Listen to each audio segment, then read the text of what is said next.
60 Minutes Rewind. The president of Iran, Mahmoud Ahmadinejad, knows how to infuriate the Western world, and he did it again last week when he asked to visit Ground Zero. Ahmadinejad plans to be in New York this week for the UN General Assembly meeting. The man who questions the truth behind the Holocaust is expected to demand once again the elimination of Israel. We spoke with Ahmadinejad on Thursday in the garden outside his office in Tehran. We started with that angry reaction to his plan to visit the World Trade Center site. Sir, what were you thinking? The World Trade Center site is the most sensitive place in the American heart, and you must have known that visiting there would be insulting to many, many Americans. Why should it be insulting? Well, sir, you're the head of government of an Islamist state that the United States government says is a major exporter of terrorism around the world. We obviously are very much against any terrorist action and any killing. And also we are very much against any plots to sow the seeds of discord among nations. Usually you go to these sites to pay your respects and also to perhaps air your views about the root causes of such incidents. Ahmadinejad told us the U.S. and Iran could be friends, but we wanted to know about the growing evidence that Iranian weapons and bomb components are being used against U.S. forces in Iraq. It is an established fact now that Iranian bombs and Iranian know-how are killing Americans in Iraq. You have American blood on your hands. Why? Well, this is what the American officials are saying. Again, American officials, wherever around the world they encounter a problem which they fail to resolve, instead of accepting that, they prefer to accuse others. I'm very sorry that because of the wrong decisions taken by American officials, Iraqi people are being killed and also American soldiers. It's very regrettable. The American Army has captured Iranian missiles in Iraq. The critical elements of the explosively formed penetrator bombs that are killing so many people are coming from Iran. There's no doubt about that anymore. The denials are no longer credible, sir. If I may, are you an American politician? Am I to look at you as an American politician or a reporter? This is what the American officials are claiming. If they accuse us 1,000 times, the truth will not change.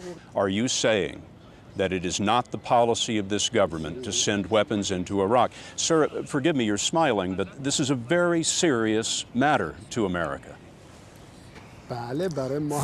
It's serious for us as well. I dare say it's serious for everyone. It seems to me it's laughable for someone to turn a blind eye to the truth and accuse others. It doesn't help. And the reason that I'm smiling again, it's because that the picture is so clear, but American officials refuse to see it. Mr. President, can you tell me that you are not sending weapons to Iraq? Very simple, very directly. We don't need to do that.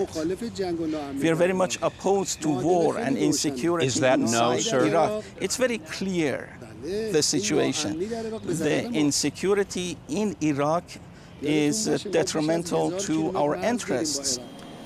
The story will continue after this. President Ahmadinejad is 50 with a wife and 3 grown kids. He's the son of a blacksmith, said to be very religious and incorruptible. He was elected 2 years ago largely by rural and poor voters. Back in the 1980s, during Iraq's ruinous invasion of Iran, he was reportedly an elite Army intelligence officer in the war with Saddam Hussein. Mr. President, you must have rejoiced more than anyone when Saddam Hussein fell. You owe President Bush. This is one of the best things that's ever happened to your country. Once the dictator was toppled, many people were happy, but the American government did not appropriately use this golden opportunity. They should have left the Iraqi people to their own, to go their own way and to determine their own fate. But the issue that threatens war between Iran and the United States is Iran's determination to keep enriching uranium, even though the United Nations Security Council demands that it stop. Ahmadinejad claims Iran only wants nuclear energy, but the Bush administration says he's pursuing a bomb. The International Atomic Energy Agency, the IAEA, is trying to resolve the dispute. You have said in the past that you have 3,000 centrifuges in a line producing highly enriched uranium. Do you have more now? No, our plan and program is very transparent. We are under the supervision of the agency. Everything is on the table. We have nothing to hide. Transparent, sir. It's been hidden for more than 15 years. You've been operating a secret nuclear program. It's nothing if it's not secret. Who is saying that? Well, the IAEA. You've, in fact, agreed with the IAEA to confess what you've done in secret over the past years. It is not transparent, sir. The agency is supposed to supervise and ask questions, and we respond. Our activities are very peaceful. For the sake of clarity, because there is so much concern in the world about this next question, please give me the most direct answer you can. Is it your goal to build a nuclear bomb? What are you driving at? Simply that, sir. Is it the goal of your government, the goal of this nation, to build a nuclear weapon? Do you think that the nuclear technology is only limited in a bomb? You can only build a bomb with that? I appreciate the differences, sir, but the question is limited to the bomb. Well, you have to appreciate, we don't need a nuclear bomb. We don't need that. What need do we have for a bomb? May I take that as a no, sir? It is a firm no. I'm going to be much firmer now. In political relations right now, the nuclear bomb is of no use. If it was useful, it would have prevented the downfall of the Soviet Union. If it was useful, it would have resolved the problems the Americans have in Iraq. The time of the bomb is past. At the moment, our two countries may very well be walking down the road to war. How do you convince President Bush? How do you convince other nations in the West? What two parties are walking towards war? Iran, the United States, Western countries? Well, it's wrong to think that Iran and the U.S. are walking towards war. Who says so? Why should we go to war? There is no war in the offing again. This is psychological warfare. If you have differences of opinion, you can use logic to resolve your differences. What trait do you admire in President Bush? What do you admire You should about respect him? the Is there anything? American people. Any trait?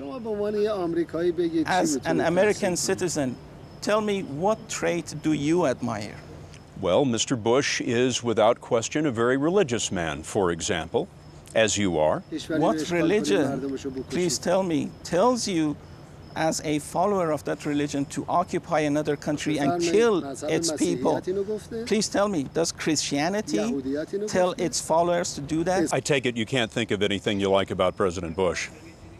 Well, I'm not familiar with the gentleman's private life. Maybe in his private life he is very kind or a determined man.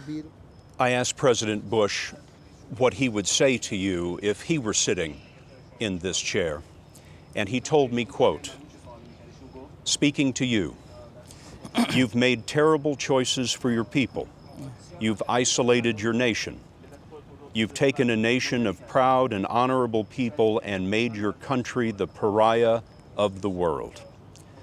These are President Bush's words to you. What's your reply to the president? Well, President Bush is free to think as he pleases and to say what he pleases. I don't think that President Bush has said these things. Rather, I prefer to think that this is your impression of what the president has said. I'm quoting the president directly for the record. This is a direct quote. So, well, this tells me that there's a great divide between us. President Bush has pledged that you will not be allowed to possess a nuclear weapon and will use military force if necessary. I think Mr. Bush, if he wants his party to win the next elections, there are cheaper ways and ways to go about this. I can very well give him a few ideas so that the people vote for him. He should respect the American people. They should not bug the telephone conversations of their citizens. They should not kill the sons and daughters of the American nation. They should not squander the taxpayers' money and give them to weapons companies, and also help the people, the victims of Katrina. People will vote for them if they do these things. What I'm saying, I am being very sincere here. I'm a Muslim. I cannot tell lies. But when I ask you a question as direct as, will you pledge not to test a nuclear weapon, you dance all around the question. You never say yes, you never say no. Well, thank you for that. You are like a CIA investigator.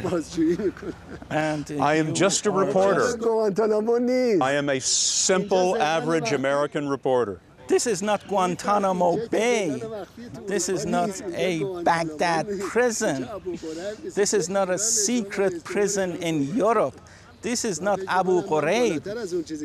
This is Iran. I'm the president of this country.